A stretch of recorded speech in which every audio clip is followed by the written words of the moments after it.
Hello welcome to competitive exams library. Video చూస్తున్న వాళ్ళు ఇంకా సబ్స్క్రైబ్ చేయకుండా చూస్తుంటే కనుక తప్పకుండా ఛానల్ని సబ్స్క్రైబ్ చేసుకుని ఫాలో అవ్వండి.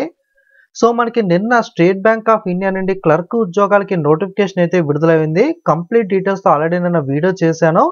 ఎవరన్నా చూడడం వల్ల ఉంటే ఒకసారి రీసెంట్ వీడియోస్లోకి వెళ్ళైతే చెక్ చేయండి. ఓకే, సో ఈ వీడియోలో మనకి new India assurance company limited నుండి విడుదలైన జాబ్ నోటిఫికేషన్ డీటెయిల్స్ అయితే చూద్దాం. ఇది government related insurance company.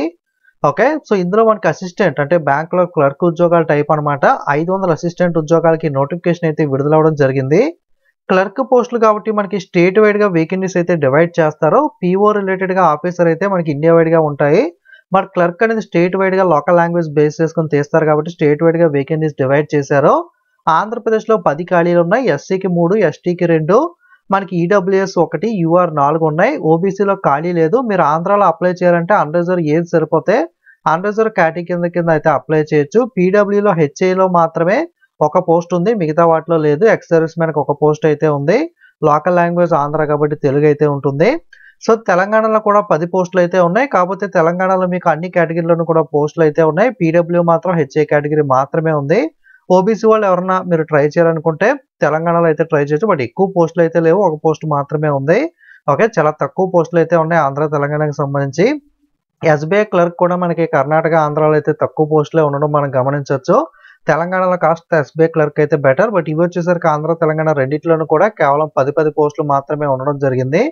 So మిగతా స్టేట్లో కొంచెం ఎక్కువ పోస్టులు అయితే ఉన్నాయి. కాకపోతే ఏంటి అంటే మీరు ఎక్కడన్నా అప్లై చేసుకోవచ్చు. కాకపోతే ఎక్కడైతే అప్లై చేస్తున్నారో ఆ స్టేట్ యొక్క లోకల్ లాంగ్వేజ్ అనేది మీకు వచ్చి ఉండాలి. మీకు చదవడం, రాయడం, మాట్లాడడం అనేది లోకల్ లాంగ్వేజ్ ప్రొఫిషియన్సీ టెస్ట్ అనేది కూడా మీకైతే కండక్ట్ చేస్తారు. సో దీన్ని అయితే మైండ్లో పెట్టుకోండి.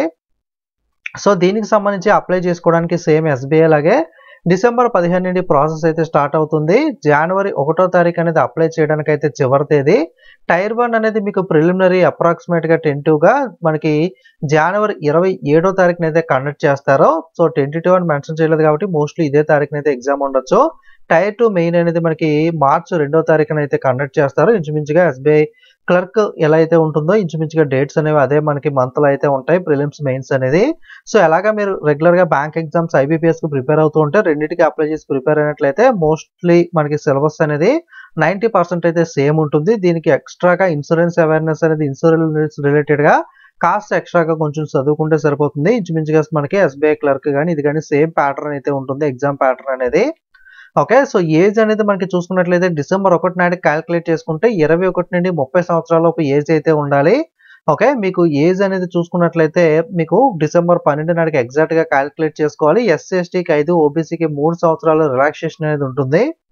ఎడ్యుకేషన్ క్వాలిఫికేషన్ అనేది ఏదైనా డిగ్రీ, ఏదైనా గ్రాడ్యుయేషన్ అనేది మీరు కంప్లీట్ చేసి ఉండాలి. ఇది కూడా డిసెంబర్ 1 నాటికి మీకు కంప్లీట్ అయిపోయి రిజల్ట్స్ వచ్చి మీరు పాస్ అయినట్లుగా ఉండాలి. అలాగే knowledge of reading, writing and speaking of regional language of the state or union territory, మీరు ఎక్కడైతే అప్లై చేస్తున్నారో అక్కడ లోకల్ లాంగ్వేజ్ మీకు చదవడం, రాయడం, మాట్లాడడం అనేది అయితే వచ్చి ఉండి ఏదైనా డిగ్రీ పాస్ అయి ఉంటే కనుక మీరు డిగ్రీ చాలా మంది ఫైనల్ ఇయర్ చదువుతున్నాం, ఫైనల్ సెమిస్టర్ రీసెంట్గా రాసాం, అప్లై చేసుకోవచ్చా లేదా అని అడుగుతున్నారు. మీరు ఫైనల్ ఎగ్జామ్ అనేది కంప్లీట్ అయిపోయి మీకు రిజల్ట్ అనేది డిసెంబర్ 1 లోపు డిక్లేర్ అయ్యి ఉండాలి. ఎస్బీఐ కూడా అలాగే ఒక డేట్ అయితే ఇస్తారు కదా.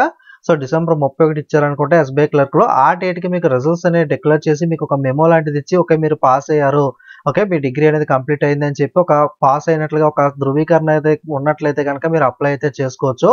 So final year final semester చదువుతున్న వాళ్ళు అయితే అది క్లారిటీ చూసుకోండి. నోటిఫికేషన్ ఇచ్చిన డేట్కి మీరు కంప్లీట్ చేసుకుని అయితే ఉండాల్సి అయితే ఉంటుంది. ఎగ్జామినేషన్ ప్యాటర్న్ ప్రిలిమినరీ వచ్చేసరికి ఇంగ్లీష్, రీజనింగ్, న్యూమరికల్ ఎబిలిటీ రిలేటెడ్గా ఇండివిజువల్ సెషనల్ టైమింగ్ ఉంటుంది. ఓకే, సేమ్ మనకి ఎస్బీఐ క్లర్క్ కూడా ఇదే విధంగా అయితే ఉంటుంది ప్యాటర్న్ అనేది. సో నెక్స్ట్ మెయిన్స్ ఎగ్జామ్ చూసుకున్నట్లయితే 250 మార్క్స్కి అయితే మెయిన్స్ ఎగ్జామ్ ఉంటుంది. English, reasoning, numerical ability, computer knowledge, general awareness మీద ఇండివిజువల్ సెషనల్ టైమింగ్ ఉంటుంది. 200 ప్రశ్నలు, 250 మార్కులు, 120 నిమిషాల సమయం అయితే ఉంటుంది. ఇంగ్లీష్ మరియు హిందీలో మాత్రమే పేపర్ అయితే ఉంటుంది. సో ఇక్కడ మనకి బ్యాంక్కి దీనికి కాస్త డిఫరెన్స్ ఎక్కడ వస్తుందంటే జనరల్ అవేర్నెస్లో ఇక్కడ జనరల్గా బ్యాంక్ ఎగ్జామ్స్లో బ్యాంకింగ్ అవేర్నెస్ ఎలా అయితే అడుగుతారో దీంట్లో అడిగితే కనుక ఇన్సూరెన్స్ అవేర్నెస్ మీద కొన్ని ప్రశ్నలు అయితే అడిగే అవకాశం ఉంటుంది. అదొకటే ఎక్స్ట్రాగా మీరు కొంచెం అయితే చూసుకోవాల్సి అయితే ఉంటుంది. మిగతాదంతా మీకు యాస్టీజ్ అయితే ఉంటుంది. సో ఓకే, ఇదైతే గుర్తుపెట్టుకోండి. ఎగ్జామినేషన్ సెంటర్ ఆంధ్ర వాళ్ళకి గుంటూరు లేదా విజయవాడ, హైదరాబాద్, కాకినాడ, కర్నూలు, రాజమండ్రి, తిరుపతి, విశాఖపట్నం, విజయనగరం, ఒంగోలులో మీకు ఎగ్జామ్ సెంటర్స్ ఉంటాయి. మెయిన్స్ వచ్చేసరికి గుంటూరు లేదా విజయవాడ, విశాఖపట్నంలో మీకు మెయిన్స్ ఎగ్జామ్ అనేది ఎగ్జామినేషన్ సెంటర్స్ అయితే అలాట్ చేయడం జరుగుతుంది. సో నెక్స్ట్ తెలంగాణకి సంబంధించి హైదరాబాద్, కరీంనగర్, ఖమ్మం, వరంగల్ మెయిన్స్ అనేది కేవలం హైదరాబాద్లో మాత్రమే ఉంటుంది. ఎగ్జామ్ ఫీజు వచ్చేసరికి SC, ST, PW, ex service man వాళ్ళకి ₹100, SC, ST, PW, ex service man కాకుండా మిగతా వాళ్ళు ఎవరైతే ఉంటారో వాళ్ళకి ₹850 అయితే ఎగ్జామినేషన్ ఫీజు అయితే పే చేయాల్సి అయితే ఉంటుంది. ఇది అఫీషియల్ వెబ్సైట్ మనకి newindia.co.in. ఇందులో రిక్రూట్మెంట్లోకి వెళ్ళినట్లయితే స్టార్టింగ్లోనే ఉంటుంది అసిస్టెంట్ రిక్రూట్మెంట్ ఎక్సైజ్ అని. ఇక్కడ ఇంగ్లీష్ మీద క్లిక్ చేస్తే నోటిఫికేషన్ ఓపెన్ అవుతుంది. ఒకసారి మీరు కూడా కంప్లీట్గా చూసుకోండి. ఇక్కడ click here to apply online మీద క్లిక్ చేసి మీకు ఆన్లైన్ ప్రాసెస్ స్టార్ట్ అయిన తర్వాత సో మీరు ఆన్లైన్లో అప్లై చేసుకోవచ్చు. సేమ్ ఐబీపీఎస్ ఇంటర్ఫేసే ఉంటుంది. ఐబీపీఎస్ ఎగ్జామ్స్ ఎలా అయితే అప్లై చేస్తారో అదే విధంగా మీరు అయితే అప్లై చేసుకోవచ్చు. ఓకే, ఎస్బీఐ క్లర్క్ అలాగే ఎన్ఎస్సీఎల్ అసిస్టెంట్ 2 నోటిఫికేషన్స్ అయితే బ్యాంక్ ఎగ్జామ్స్ ప్రిపేర్ అయ్యే వాళ్ళకి అయితే ఉండడం జరిగింది.